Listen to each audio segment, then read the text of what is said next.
The educator, Robert Keegan, says the excitement and the emotion, the gratitude and the terror associated with transformation is not necessarily what transformation is. I think we have different concepts of transformation when we hear the word. We think of the tadpole becoming the frog, the caterpillar in our story becoming the butterfly. And we think of it as a process of changing one thing to another. And I think sometimes we lose sight that transformation is a long, slow, gradual process of becoming and then being someone different. Years ago, when I started the process of becoming a minister, I thought there was a great transformation process laid out in front of me. I would go to the classes. I would do an internship. I would read all the books on this ridiculously long reading list we had to read. I would do clinical pastoral education and learn how to do pastoral ministry in a hospital. And then I would get ordained, and then I would be a minister. Good one. I was under such a grand misconception of what transformation was. I thought if I checked off the things on my list and I made the changes I need to make, then I would be a minister. And I got a clue early on in the process, it's not quite how it works. When I was doing clinical pastoral education, it became clear to me that I might have had the whole thing misconstrued. I remember that silly me asks to be assigned to the intensive care unit because I figure no one's going to call me up and say, hey, Reverend Tony, can you come to the hospital? Mary's having her tonsils out. Little do I understand at that point there's a lot of pastoral care too, right there. But I dived into the deep end. And I no sooner walked onto the floor, my first day, a code is called, someone dies right in front of me of a heart attack. And I look back on it now, it's a little comical, but I was terrified. And there's a nurse, the charge nurse, who I had not seen before, is looking at me, and I'm trying to stay out of the way like I was told when emergency happens, and she snaps at me, what are you doing? And I said, my job. She said, what's that? Praying! And I followed that with my first trip around the floor visiting patients and their families. And I ran into the stories of death and dying and accident and grief and families getting along with each other and not getting along with each other. And half the time I did not know what to do or say. I don't think I've ever felt so singularly incompetent in my entire life than my first day of CPE. But then I had to go to supervision and write up in a verbatim what I said, what people said to me, what I did, what they did, and that had to be shared with this group and the supervisor, and then I would learn through this process how I might have done something different or better. Transformation might actually be happening. And I gave my presentation, and I said, the long and short of it is, I didn't know what to do or say. And my CP minister, supervisor, is a retired Army chaplain, guy about 6'6", Lutheran, retired a full bird colonel, and he looks at me with that voice that only retired Army officers can have and says, what makes you think you had to say or do anything? I don't know. And that's how it began. I used to think that when I heard this term practice as applied to what people did professionally, it was rather silly. I don't want a lawyer who's practicing law. I want somebody who's already good at it. I don't want a doctor practicing medicine. I want somebody who's already good at it. And then I learned I was practicing ministry all the time. And I got it. That process of transformation was a change I couldn't plan. I just had to practice and live it and do it long enough so that at some point all of a sudden I am being different in this role. And it took a number of years till I felt anywhere close. I'm telling this to the search committee now. Till I felt anywhere close to being the person who might supposed to be up here. That's a really frightening place to put yourself. But if transformation is going to happen, it can only happen through that kind of journey that's full of unknown and risk and constant learning and constant practice. I should have got a little better at this because I grew up with a father who was a tennis coach and a swimming coach, which is why I grabbed the tennis reading this morning. That my dad was a tennis coach and I wanted to learn how to play tennis as a kid. He would not let me hit the ball with anyone else till I could do the backboard 100 times without missing. One of the numerous things as a younger person I really didn't like my father for. But I got it and I was able to do it. Because all of a sudden the shift happens and I could get the ball over the net on a regular basis. And my friends who are at the same stage as I was could not. You know? And sometimes you have to trust the process itself will create the change in you.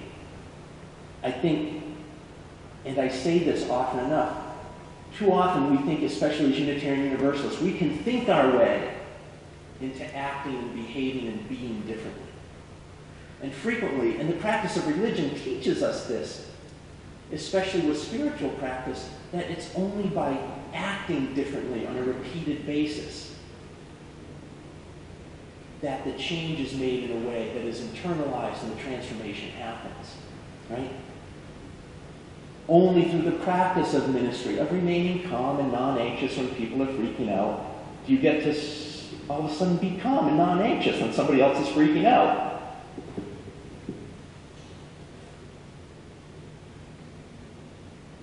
And you learn to trust that that's going to happen. That you sit on this plateau where you don't understand hitting the ball against the backboard over and over and over until all of a sudden you notice you're not thinking about doing it anymore. You're just doing it well. You've taught your muscles how to do it. You've taught your body how to do it. You've taught yourself to see it as a tennis player, not somebody learning to play tennis. My father was a swim teacher who only taught me how to swim.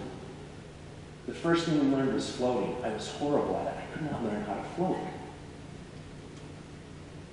And part of it was I was trying to float.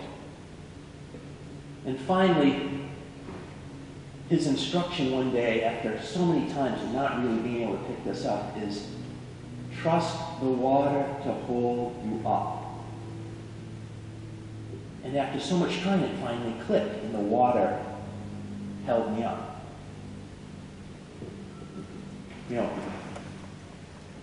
Douglas Adams, the writer, says, you know, the key to flying is throwing yourself at the ground and missing.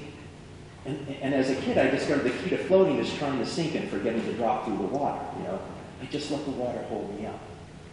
Transformation at some point requires a new way of acting and a trust that the process will hold you up and make the changes it's going to make.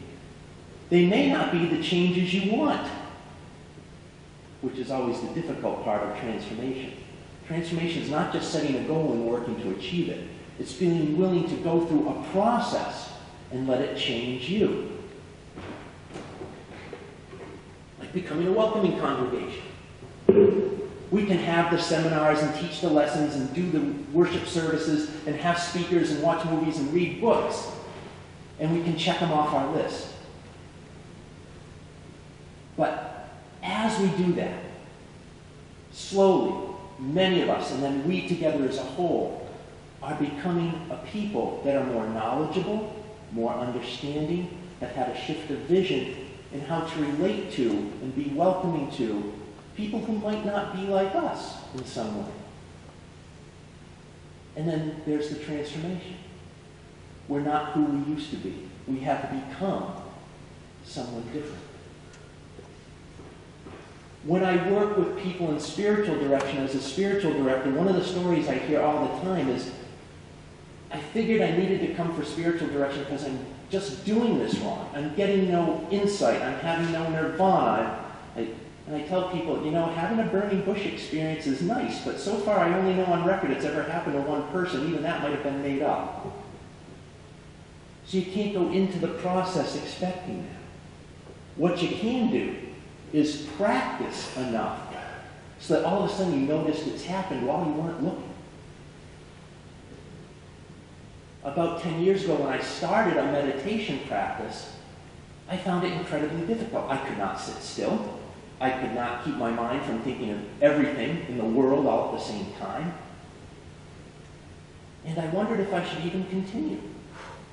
But I made myself do it. I made myself do it every day for 5 minutes, then 10, then 15, then 30.